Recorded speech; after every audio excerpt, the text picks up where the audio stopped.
Be Wealthy and Smart, episode 1448.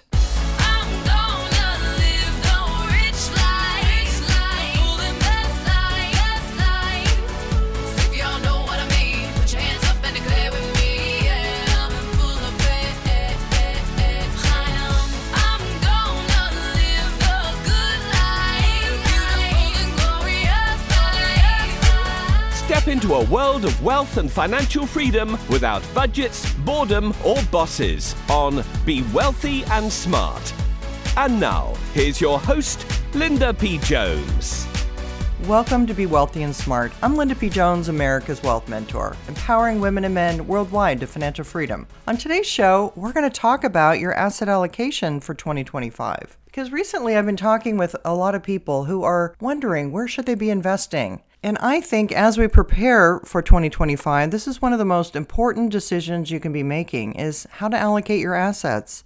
You see, the typical asset allocation involves stocks, bonds, perhaps private equity if you have the opportunity to invest in that. And if you've been following technology and the cycle that we're in, digital assets. But before I get to that, you know that wealth building is all about compounding. The higher the compounding rate, the more wealth you build for yourself. And this is something I covered in my first book, You're Already a Wealth Heiress, Now Think and Act Like One, 6 Practical Steps to Make It a Reality Now. And I talked about the wealth building formula, which is money, compounding, and time. How much money you have to invest, what rate you can compound at, and how many years you have to grow that money. Of the McT Formula, money, compounding, and time, the most important part of that formula is the C, or the compounding. The compounding rate is the most important thing because if you have a high enough compounding rate, it doesn't matter how much money you have to invest. It can be a very small amount, as we've witnessed in digital assets, which have grown a very tiny amount into very large sums in a very short period of time. So given the right compounding rate, any amount of money can grow into a lot of money. And that's why getting your asset allocation right is so important, to make sure that you have some assets in the right investments that can compound at higher rates. So as I look at the asset classes that we have to invest in, stocks, bonds, private equity, and digital assets, it's amazing that we've had 2 years of over 25% returns in the S&P 500. That doesn't happen very often in history. Now, assuming the market doesn't completely fall apart before January 1st, and we finish around 25% up for the year in the S&P. This happened before in the 1920s and 1930s with 2 back-to-back years of over 20% plus returns in the S&P 500. And in those cases, the S&P pulled back in its third year with a negative return. In the case of the rally in 1927 and 1928, of course, we had the big 1929 crash where stocks fell 13% in the S&P 500. In the 1935 and 1936 rally, there were back-to-back years of 42% up and 26% up in the S&P 500, and the following year was a 39% decline. In 1954 and 1955, we had the S&P up 45% and 26%, and in 1956, it ended up 3%. And then in the 1990s, we had the S&P up 34% in 1995 and up 20% in 1996, and in 1997, we had a follow-through strong year up 31%. Now, this was back during the internet boom, which I have compared to this cycle that we're going through as another technology cycle similar to the internet boom. So I think it's quite possible we could have a follow-through year in stocks next year that's very positive. And I'll talk more about the decennial cycle and how that impacts stocks in just a minute. The second area that you can invest in your asset allocation is in bonds. Now, bonds typically have a lower return than stocks, but they can work as a buffer or shock absorbers in a portfolio. And with interest rates declining, the bond market should do well next year, too. The third area of your asset allocation is private equity. Now, for those who are in my private investing group, we've invested in private equity, which are private businesses before their initial public offering on the stock market. And you're able to buy them at lower prices often than what they sell to the public for later. We have a portfolio of 5 recommended companies that we're currently invested in. And I believe that 2025 will be a strong year for the IPO market. We'll probably see 2 or 3 of those companies at least go public next year, which could bring some really nice gains. The fourth area that you can invest in is digital assets. Now, every digital asset is different, just like every tech stock is different. They do have some characteristics in common in that they are digitizing value. But what you should know about digital assets is that this asset class has been the highest performing asset class ever in history. And I documented that in my second book called 3 Steps to Quantum Wealth: The Wealth Heiress's Guide to Financial Freedom by Investing in Cryptocurrencies. In that book, I showed how small amounts invested became large amounts of wealth. And I didn't have to be theoretical about it. I didn't have to project some sort of idea of what they could do in the future. No, I gave you the exact thing that really happened, and I believe is going to continue to happen this decade. In my opinion, digital assets have the most potential to have the highest compounding rates going forward. Not only have they had the highest compounding rates looking back, but I also believe that will continue into the future. And the reason for that is because we're so early in a very fast-growing trend. Again, similar to the internet, where we digitized communications, now we're digitizing money and value. Now, some of this is very confusing to people, and every single digital asset is unique and has unique characteristics and has to be judged on its own merits. It can't be just looked at because one digital asset has this problem and that digital asset did that. You really have to look at each one, because back in the 90s, when we had internet companies, yes, there were a lot that were distractions, such as pets.com is the most famous one, but there were many others. And anything that had .com on the end of its name seemed to go up. But as I said, some were just distractions and some were real. Amazon.com grew out of that and became one of the all-time best investments that you could have made. Eventually, Google came along. Microsoft benefited. Apple benefited. There were companies that eventually grew to trillion-dollar valuations over time. So early investors were the ones that did extremely well.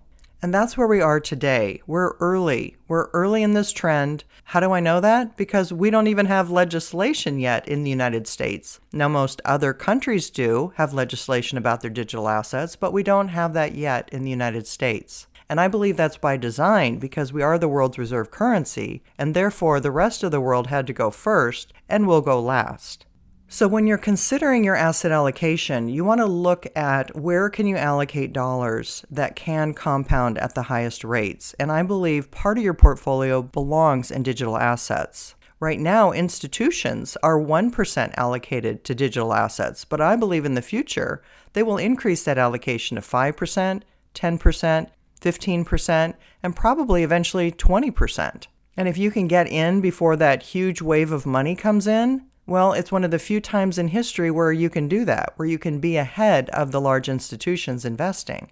You see, when I worked on Wall Street, I always saw it the other way around, where they invested the large institutions first, especially in the fast-performing and high compounding technology stocks in the 90s, and at the very end of the decade is when they opened it up for retail investors like you and me. But that's not how this trend is going. This trend is open to the individual investor first, and the institutions can't get in until the laws get passed, and that's probably 2025 or maybe even 2026. So I'm actually bullish on all 4 of these areas, which is unusual. But one of the reasons that I am is I look at cycles, and we're in a decennial cycle of the 5th year. The 5th year of a 10-year decennial cycle, or the cycle of the decade, is usually positive, and it usually is a strong positive year. So just looking at the decennial cycle, I think all 4 of our asset classes look like they're poised to do well this year. But which one will do best? Well, if I had to say one, I would say digital assets will do best. And that's because they're growing at such a high rate that they're compounding faster than any other investment we have to invest in. So having 5% of your portfolio in digital assets, I think makes a lot of sense. And many in my VIP private investing group have gotten very comfortable with digital assets and have allocated more than 5% to digital assets. But also their portfolio has grown so much that it's become a larger part of their portfolio. If this trend were almost over, it might be a good idea to pare back on some of that. But we're still in the early innings of this. And for taking any of those gains, we're going to look at the cycle peak rather than at a specific dollar peak. So opportunity cost is all about where you choose to put your dollars. Your dollar can only be put in one place at a time. So choosing the right asset to invest in is extremely important. And making sure that you have some of your assets in digital assets, I think, is going to be the most important decision you make going forward, because these high compounding rates won't last forever. They are unique in history, and we are so early, and that's why they're so high. But over time, as technology goes more mainstream, compounding rates tend to level off a bit. Now, I think we're a ways out from that, but still, it's something to be aware of and plan for. Now, digital assets have a very steep learning curve, not only learning which ones to invest in, but also where and how to invest, and then how to store them securely. And if that's something you want to know more about, then consider joining the Be Wealthy and Smart VIP experience, my inner investing group. Not only do we give you a portfolio of digital assets to invest in and private equity to invest in if you're an accredited investor, but also a portfolio of ETFs to invest in too for your stocks and for your retirement plan. But on the digital asset side, we also have a technology team who's available to assist you if that's something that you would like to have one-on-one help. I'm not a financial advisor, and I don't invest your money. Legally, I work like a newsletter writer, where I'm giving recommendations and portfolios to a group. So many of our VIP members have financial advisors, and they like to be in our group because they get much more interaction, commentary, community, and information on different assets than they have with their financial advisor. So it's a good complement if you already have a financial advisor. We have monthly webinars with me where I have live Q&A with our members, and every week I give you an update on what my thoughts are going on with the market, as well as a Facebook group where I'm live every day and making comments and posting articles and answering your questions. The exciting thing is the way that I've structured the VIP experience, and that is that you pay once and that's it. There's no more cost to you for membership.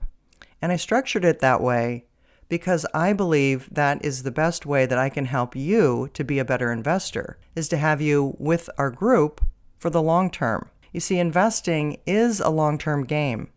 It doesn't happen in just a couple of months. It's not about the short term. It's about the long term. And to be a successful investor, which is what I want for you, I realized it was going to be necessary for you to be able to invest alongside of me for years to come. So this is very easy for you to try out. For 30 days, you have a free look, a money-back guarantee. If for any reason you're not happy, you get a full 100% prompt refund. But I know you'll love it, and I want to see you inside and investing alongside of us, because I want this investing group to be the most successful, to be the most wealthy, and to hang on to their wealth over the long term.